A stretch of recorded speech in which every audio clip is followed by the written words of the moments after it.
Hey, so what's up? I'm shooting a little reaction here. This is like a little test idea I had, and I think this will be really fun. It's pretty much a Q&A where I use ChatGPT to ask me like super hard questions, and then I try to answer them to the best of my ability, just off the top, off the cuff, like no edits, no like pre-planning, nothing like that. I just read the questions, started shooting, and let's see how I do. All right. Well, I hope you guys enjoy, and have a good day. I love economics. I love society.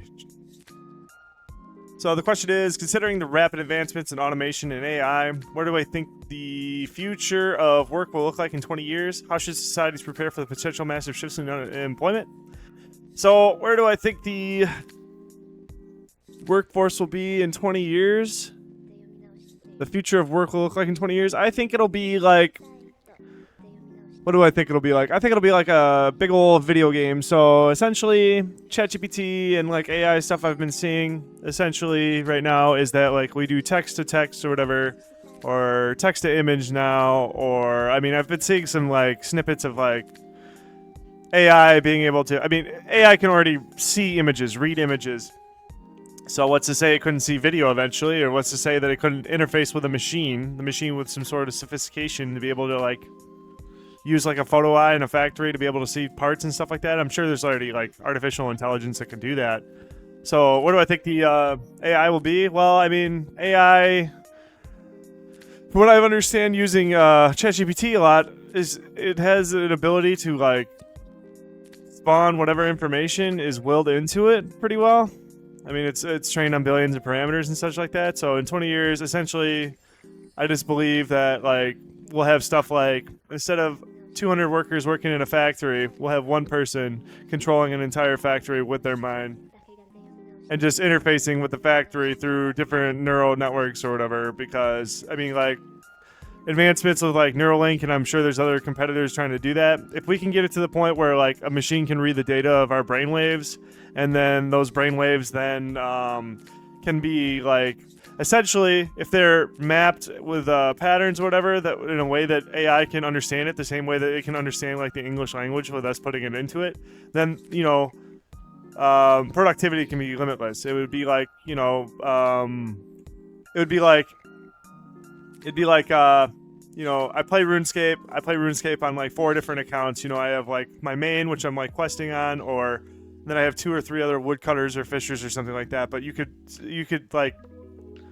do that on a level everywhere. Everybody can be controlling just multiple different factories and stuff like that. So they're like, there'd still be, I'm assuming there'd still be jobs, like people would still be doing jobs and stuff, but I think there'd just be this mad dash for like factories where people like, you could at least manage, you can like, you can connect your head to a bunch of cameras and then tell a bunch of your lackeys what to do and stuff like that. And really just police production. Or maybe you could like be in on a camera. Let's just take the RuneScape example, or like The Sims. You could just like click and tell your characters what to do, and slash characters, I mean your employees, what to do, so you can get like live interaction. I just think it's going to be something along the lines of that. So that was pretty long-winded, but that's kind of how I am. So we'll just move on to ethics and technology. With the rise of deepfake technology, how do you think we should balance the freedom of expression with the potential for misinformation and harm? How do I think we should balance the freedom of expression with the potential for misinformation and harm? Well, I feel like with AI coming out, being able to generate deepfake technology, that I feel like it should be plausible. I'm no genius here, but I just feel like in the realm of possibility that companies could develop AI technology that'd be able to detect deepfake technology, and to balance it, then you just make people's likeness their property, something along the lines of that you're not allowed to like take my face, take my voice, and just like use it to like promote some sort of like crazy idea without my permission, without like paying me or getting my permission or something like that. Because when it comes to rights of property and stuff like that, like I know there's an argument to be had about like what you own and what you don't own and stuff like that, but that would be one way you could just like quickly start to balance it. Back to question 1, I forgot. How should societies prepare for potential massive shifts in employment? I don't know. I feel like, okay, so like the massive shifts in employment is going to be this, but like imagine, so how I try to like when I talk to people about AI and stuff, is that How I see it is, yeah, it's potentially dangerous, like just like everything is. I mean, we've had the atom bomb for how long, and we've had to use it. And it's super deadly and crazy and stuff. But it's like an amazing technology that's allowed us to have like nuclear fission power plants and stuff like that. And there's like the potential seem to have greatly outweighed the danger of it. So like AI, I try to look at it in that regard, considering that like humans have a fundamental will to not want to die. So that, I mean, that you know, that's just speculation. All that speculation. I don't want to go too deep in the weeds there, but potential shifts in employment, like how I see the economy really shifting overall is like something like, you know, like back in the feudal ages, how bread was like a day's wage, or like the Romans were paying their soldiers a day's wage was like a pound of salt, because like salt was so valuable that you could pay people in that, and they would be willing to like spend their entire day doing menial busy work probably, or something stupid like moving rocks or hauling rocks, building pyramids, some you know, like stuff like that. But then like we got into the agricultural age, and I'm sure like really shocked the economy. It really shocked the economy. All these people that are making massive money off like their big old wheat, I don't know. Like the agricultural age came along. We had the wheat producers and the huge, we'll call them big bread. We had big bread going ham and like making all this money. But then the Industrial Revolution comes around and allows a lot more people to like industrialize and then create like these farmers, or these more commercialized farms. So like in America, I think it's like less than 3% of the population was farmers, but like 80 years ago or something like that, it was like 50% and more or something like that. Like some crazy number like that. I'm just spitballing off the top of my head. I'm just going wacky wild here. But so I can kind of see the same thing with AI, except for instead of just bread, like with the industrial age or the agricultural age or whatever, driving the cost of like food commodities down, like it would just drive the price of everything down. And essentially, like as AI like reach its tendons into more and more markets and efficient, like made things more efficient, then businesses would compete against each other more or less, or would want to compete against. There would be certain individuals who would want to compete against other businesses that would try very hard to compete against those businesses, driving the price of everything down, since there'd be the prices of all those things down, because there would be a lot more supply, and it's just basic supply and demand. So yeah, back to ethics and technology. I think I balance the freedom of expression with potential information and harm. I think I answered that. So the number 3 would be environmental and alternative systems. Given the environmental impact of traditional agriculture, what are my thoughts on transitioning to more sustainable food sources like lab-grown meat or plant-based alternatives? Well, I think lab-grown meat is kind of weird. I think it's like unethical in general to mess with like life like that in the first place. Like I kind of believe that with like GMOs and things like that. But I would say plant-based alternatives, like when it comes down to, okay, so my diet take here, it's kind of like a crazy vegan take. It's like I believe that we should eat like the fruits of things. I don't think we should necessarily be eating like plants. I don't know. This is kind of my hippie take. As people get to know me more in my internet space, you would guess I'm more of like conservative or right wing or whatever. I'm not those things either, but you would guess that just based on like some of the takes I have. But I do believe like, and I'm still grappling with the idea that I would like personally my diet to be just like fruits, like nuts and fruits of plants and stuff that plants are intending to give to food to encourage birds and stuff. Like, you know, they're producing this product for things to consume, to spread the seed around and stuff like that. But I feel like that's like the most ethical way. If that was sustainable, like I could maintain a diet and not become like dumb from lack of vitamins or something like that, I would prefer something like that, because like the whole vegan perspective is like you don't want to eat animals because you respect life and stuff like that. And I get that perspective, but where I'm coming from is like I like all life. I think plants, I don't know. I study a little bit of horticulture. I know I'm rambling a lot. I'm sorry if everybody's like getting like too flustered trying to listen to me put my thoughts together here. But the more I study like horticulture, get into like random stuff like brewing and all this other stuff, or Japanese knotweed, studying invasive plants, learning the flora in my area and stuff like that, like riverbank grape, blah, blah, blah, all this other crap. I just really start to just being outside in the yard, just really just getting to like just being in the plants and stuff. Like they are alive and they are like there, like they react to everything. So then it's, you know, I have an ethical concern inside of me about eating any plant. You know what I mean? So I think that answers that question. So then if I was going, I would say plant-based alternatives would be the answer to that question.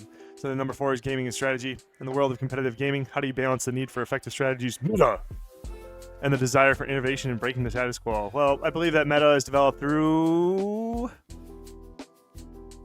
I think the meta is developed through like testing the fence. Have you ever seen Jurassic Park where they have like the raptors? They keep like hitting the fence and they're like, oh, dude, what are they doing? They're like, the girl's looking for a weak spot. They're getting intelligent or something like that. That's kind of how I see that. That's an easier one. Entrepreneurship and risk. As someone aspiring to be an entrepreneur, what is my stance on taking significant financial risk for potentially high rewards? Do you believe in the fail fast, fail often approach? I'm not really an entrepreneur, so I don't really take risks like that. I've been working like a stable job for the past like 6 to 8 years or something along the lines of that. Like I've been playing it safe for a while.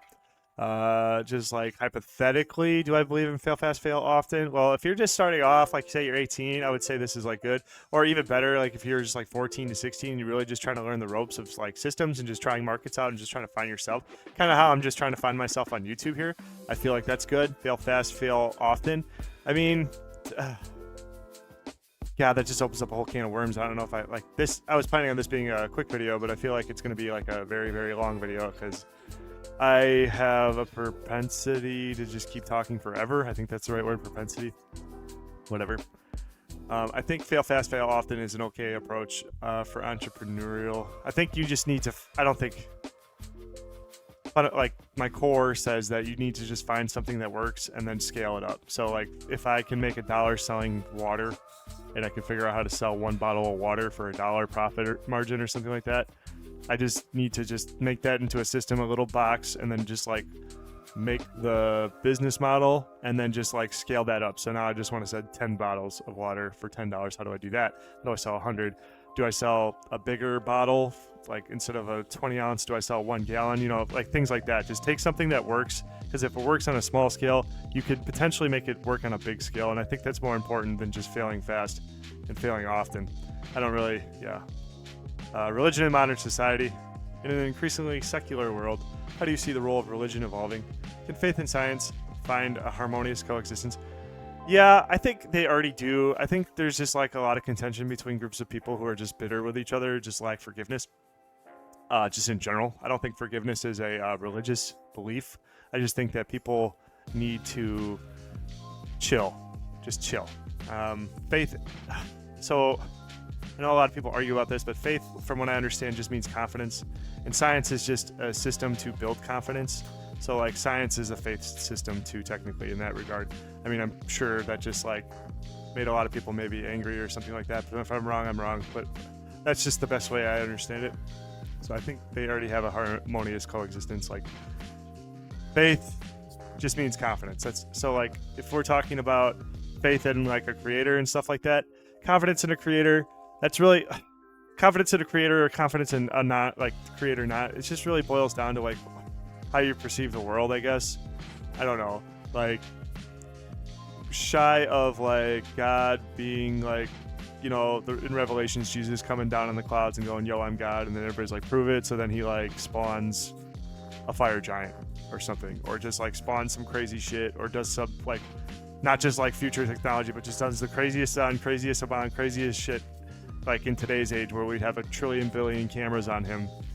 And then he could just, you know what I mean? Like God, if God was real, God could come in and just do some stuff that would be considered like super godly, like, and that would be indisputable. And even if it was like super advanced alien civilization, like say an alien made everything, wouldn't that still be God? Yeah, but yeah. I mean, that conversation, I try not to have that conversation with too many people, because it's just like pointless, I guess.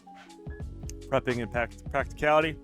How do you balance the need for being prepared for extreme scenarios with the practicalities of everyday life and limited resources? How do I balance the need for being prepared for extreme scenarios with the practicalities of everyday life and limited resources? Well, that's a great question. Actually, how I am a prepper, and how I became a prepper is that I wanted to prep. I think it was cool to be survival, bullets, reloading, woods, learning to light a fire with farts, or, you know, stuff like that. But when I first started like getting into how to start prepping, what should I prep first, blah, blah, blah, like 9 out of 10 of the channels told me to turn their channels off until, you know, don't buy anything until I had 6 months savings. Because prepping actually is a philosophy. It's a lifestyle that you like, it's a way of life, and it's a real way of life. It's not like the shows where they have like the crazies, where they show you the crazies that got like the missile silos, and then they're gonna live in the missile silo and just use a bucket to pick out like water from their 10 million gallons of like irradiated water, or what, crazy bunker stuff. Like, it's not like, most preppers aren't like that in the actual community.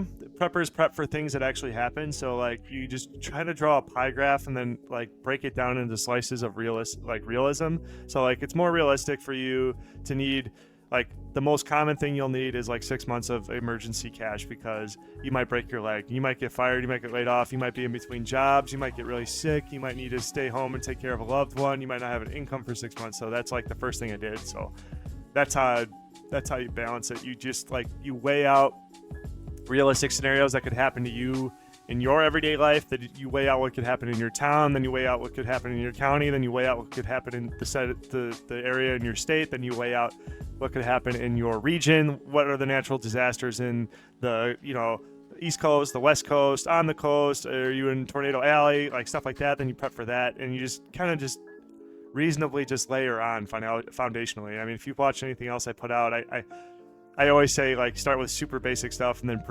progressively add stuff on top of it in such small increments that you don't even notice that it's happening. So then over time, compounding growth. Okay, so then I need a drink real quick. And I gotta restart my track. Parenting in a digital age. As a parent, how do you navigate the challenges of raising children in an era dominated by technology and social media?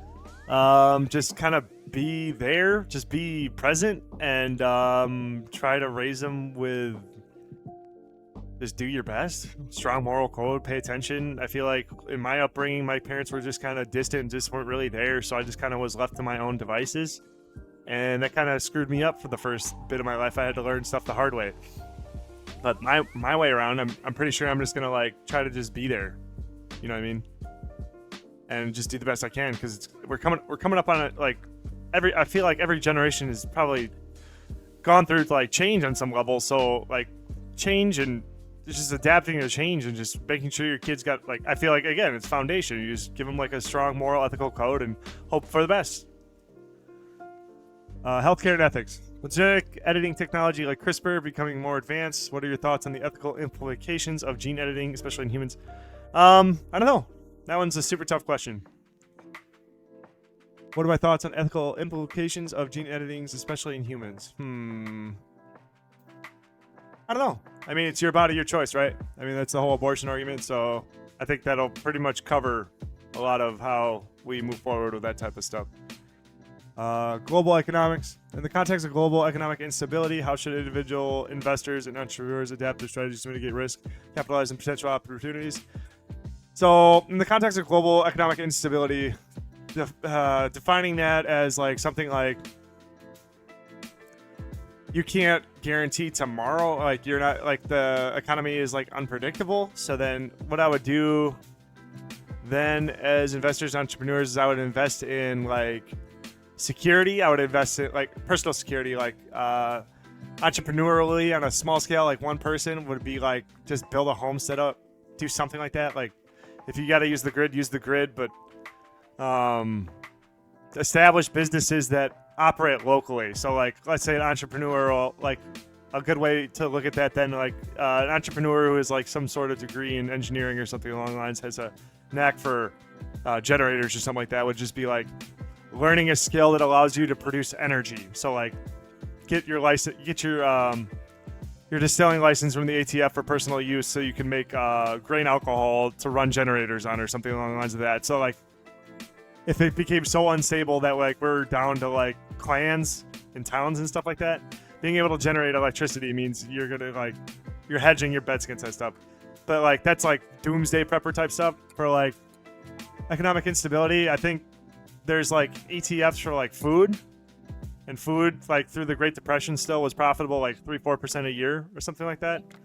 Don't quote me though. I would just invest in super safe stuff like gold.